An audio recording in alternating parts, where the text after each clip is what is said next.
This is a business card I made for a company when I was 14 years old that I actually registered and called it Rancid Pie Productions. I have no idea why I called it that, but it led to 18 years of me doing what I love every single day and scaling it into a $1 million global business with incredible people I would consider family.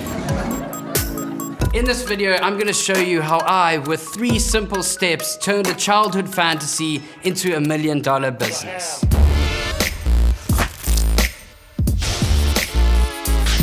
Hey, I'm Dan Mace. I've carried this book around with me for the past 10 years. It's filled with the most challenging ideas I've ever had, and this show is dedicated to getting them done.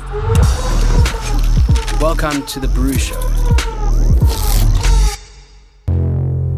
This is the final episode of the BRU Show. The final unfinished idea in my idea book, which I wrote 5 years ago. Find a way to constantly make rad fucking videos for the rest of your life. It's important to note that I never went to business school and my intent has never been to make lots of money.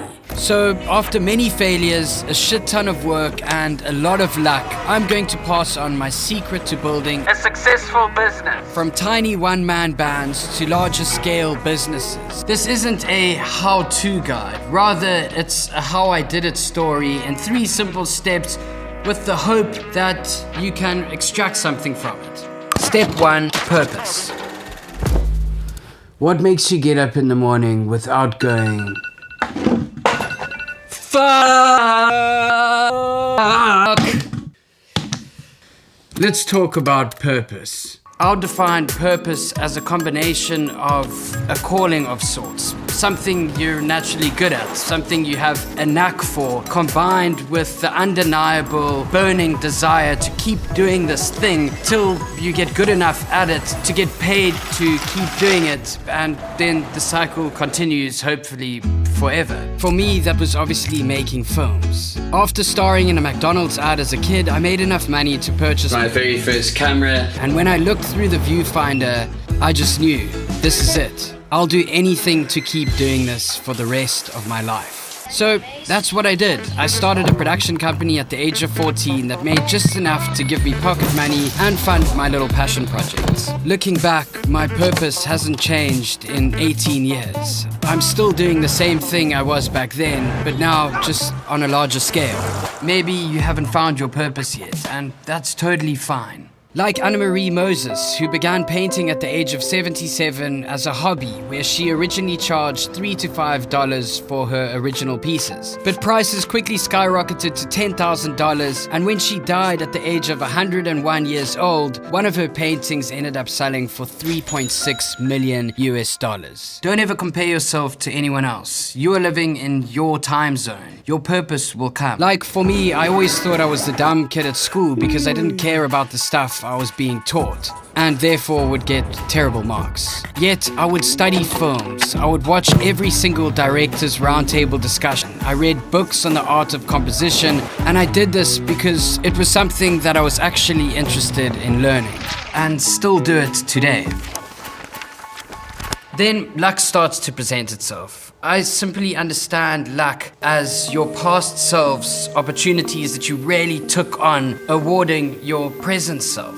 This whole mantra of do what you love and you'll never work a day in your life is bullshit. Talent and passion only get you so far. So you're gonna have to work really fucking hard, and sometimes it's gonna hurt, but this ultimately leads to a lot of luck. My lucky break came when I made a film for fun with a few friends that got entered into Cannes with a few of my other films, and I ended up winning 3 Cannes awards. I then got signed as a director at a production house at the age of 24. However, I very quickly started to feel like an imposter. I was the youngest director there by around 15 years. I just didn't have the experience, and I constantly told myself that I wasn't good enough, and this lasted for about 2 years. It was around this time that Casey Neistat recognized my work. Dan, you up? Yeah.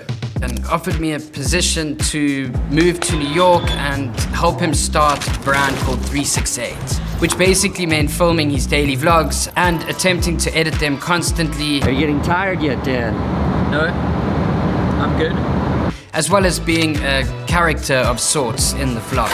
I took on this opportunity not only because I needed the life experience, but because, to have Casey Neistat as a mentor is priceless. This was, honest to God, the hardest I've ever worked in my entire life. I would come back to my apartment sometimes at night and cry, not knowing where this decision was going to take me. But I kept telling myself if I just stuck to it, Casey would recognize my drive and eventually give me a platform, which he did.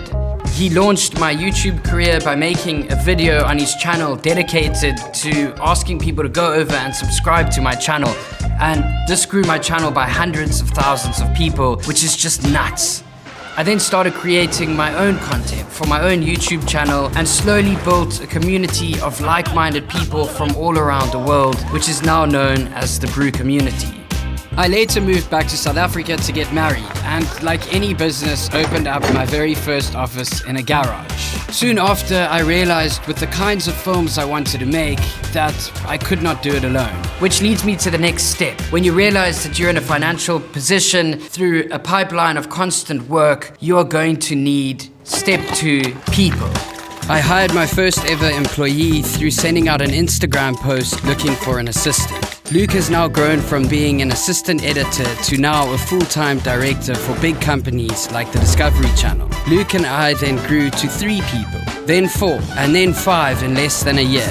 And this was solely from YouTube work. We then needed a bigger space when I decided that I wanted to slow down on YouTube being the main source of income and rather expand into a production company so that I could start directing again. I got this space, which I turned into my dream studio and started a production house and agency called Joe, which is named after my beautiful sausage dog that passed. I started hiring young talented people and mentoring them like Casey did for me, and in less than a year we grew to 13 full-time staff members from editors, musicians, directors, a finance team, producers and brand strategists. And we are constantly growing. We will also be opening an LA branch soon. Side note, I'm still going to be YouTubing, but not as much, and more about all the exciting shit we get to do. The way I explained growing a team sounded super easy, but it is so difficult finding the right people and even tougher to manage them. No one can train you for that. So what I did was look at everything I despised about the traditional model of film production, how I was treated as a film director and taken advantage of. So with Joe, I decided to put people first, to build a company culture where we can lean on one another in moments of doubt. We are open about things like mental health and invite vulnerability into our discussions. It was a super expensive risk in the beginning, taking on full-time staff and paying these super outrageous overheads, but it has paid off. From 2019, we have doubled our profits every year and will keep doing so. I invest in people, not things, and I can honestly say sitting here, I love every single team member at Joe. Step 3, profit. If you nail the first 2 steps, profit is inevitable. Profit is described as financial gain. But to me, profit is also being able to serve your purpose, to do what you love every single day with incredible people, and as a bonus, getting paid to do so. We, to date, as Joe, have completed over 20 jobs for Warner Brothers Discovery, made countless ads, short films, and worked with incredible brands on multiple YouTube videos. And we don't even have a website. But I'm actually thinking now, while saying this, I'm gonna create a website before this video goes live, so you'll see it in the link below. Go check it out if you would like to join us, be a part of the team, or hire us to make rad, meaningful shit for you or for your brand.